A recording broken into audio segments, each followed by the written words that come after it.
গ্রামে ফেলে রাখা পুরনো নষ্ট হয়ে যাওয়া এরকম ব্যাকডেটেড ডিজাইনের সোফাকে আমি কিভাবে এরকম লাক্সারিস ডিজাইনের সোফা বানিয়ে ফেললাম। আর এত এত সোফা রিপেয়ারিং সেন্টার থাকতে আমি কেন সোফা রিপেয়ারিং আনন্দ ফার্নিচারকেই পছন্দ করলাম, তো সবকিছুই শেয়ার করবো আজকের ব্লগে। অনেকদিন যাবতই ভাবতেছিলাম যে বাসার জন্য আমি এক সেট সোফা কিনে আনবো। তারপরে হচ্ছে আমার সোফা রিপেয়ারিং সেন্টারের একটা অ্যাড হচ্ছে ফেসবুকে চোখে পড়লো। তারপর সেই অ্যাডটা দেখে হচ্ছে আমি সিদ্ধান্ত নিলাম যে আমি এত দাম দিয়ে সোফার সেট না কিনে নিয়ে এসে আমার গ্রামের বাড়িতে ফেলে রাখা পুরনো সোফাকে আমি রিপেয়ার করে হচ্ছে এক সেট আমার মনের মতো সোফা বানিয়ে ফেলবো।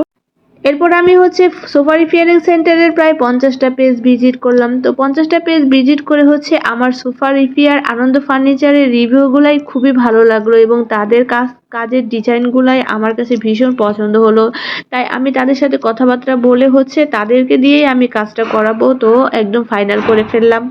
তাদের ব্যবহার ছিল খুবই আন্তরিক। আগের দিন রাতেই হচ্ছে তারা আমার জন্য এই কালার বুকগুলো নিয়ে চলে আসে। আর আমি হচ্ছে আমার পছন্দ অনুযায়ী কালার এবং ডিজাইন পছন্দ করে তাদেরকে দিয়ে দেই এবং সোফাটা কোন ডিজাইনের হবে সেটাও হচ্ছে আমি সিলেক্ট করে তাদেরকে জানিয়ে দেই। তো সেই অনুযায়ী হচ্ছে পরদিন সকালবেলা সবকিছু নিয়ে এসে তারা হচ্ছে তাদের কাজটা শুরু করে দেয়। আমি প্রথমে ভেবেছিলাম যে আমার পছন্দ করা ডিজাইন হচ্ছে ওনারা হয়তোবা করতে পারবে না, কিন্তু ওনারা হচ্ছে বলেছিল যে যে কোনো ডিজাইনই হোক না কেন আমরা হচ্ছে করে দিতে পারবো, কোনো সমস্যা নাই। যে কথা সেই কাজ। আমার কাঙ্ক্ষিত ডিজাইন করার জন্য হচ্ছে ওনারা এই যে সোফার হাতলের মধ্যে কাট লাগিয়ে বক্স করে নিচ্ছিল। আর সোফার যে কাভারগুলো ছিল তো সেই কাভারগুলোও কিন্তু ওনারা কাজে লাগিয়ে ফেলে। এই কাভারগুলো হচ্ছে এই যে দেখতে পাচ্ছ সোফার মধ্যে হচ্ছে ওনারা লাগিয়ে নিচ্ছিল। এরপরে হচ্ছে ওনারা সোফার ফর্ম লাগাচ্ছিল। তো আমার যে সোফার ফর্ম আছে তো সেই ফর্মগুলোর উপরে হচ্ছে ওনারা ওনাদের এই ফর্মগুলো লাগিয়ে নিচ্ছিল। আমি হচ্ছে সারাদিনই ওনাদের কাজকর্ম নোটিস করতেছিলাম। ওনারা কিন্তু তিনজন মিলে অনেক যত্ন সহকারে আমার কাজটা করতেছিল। আমার সোফার মধ্যে যেহেতু ডায়মন্ড বাটনের ডিজাইন আছে তো আমাকে এই ডায়মন্ড বাটনটা হাতে দিয়ে বলছিল যে আপনার এই ডায়মন্ড বাটন ঠিক আছে কিনা একটু দেখে নেন। সারাদিন পরিশ্রম করে খুবই যত্ন সহকারে হচ্ছে একটু একটু করে প্রসেস অনুযায়ী ওনারা কাজটা করে থাকে। তো তোমরা দেখতে থাকো ওনারা হচ্ছে কিভাবে ওনাদের কাজগুলো কমপ্লিট করে থাকে।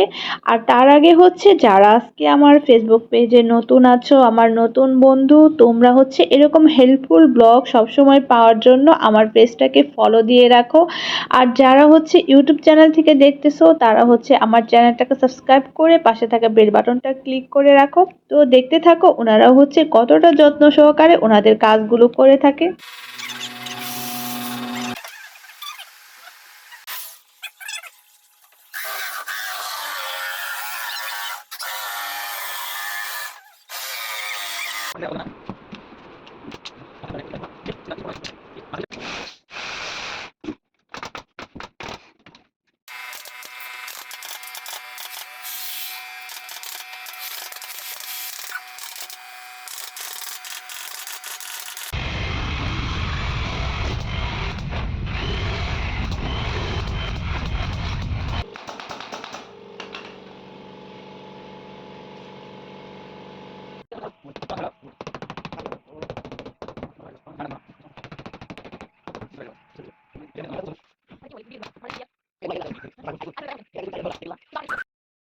আমার সোফা রিপেয়ারিং এর কাজটা শেষ করে এট লাস্ট হচ্ছে ওনারা আমার টি টেবিল রিপেয়ারের কাজটা শুরু করে।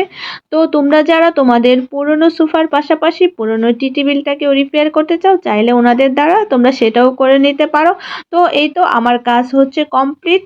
তো আমি তো খুবই স্যাটিসফাই, কারণ আমি হচ্ছে যে ডিজাইন দিয়েছি সেম টু সেম হচ্ছে সেই ডিজাইন ওনারা করে দিয়েছে।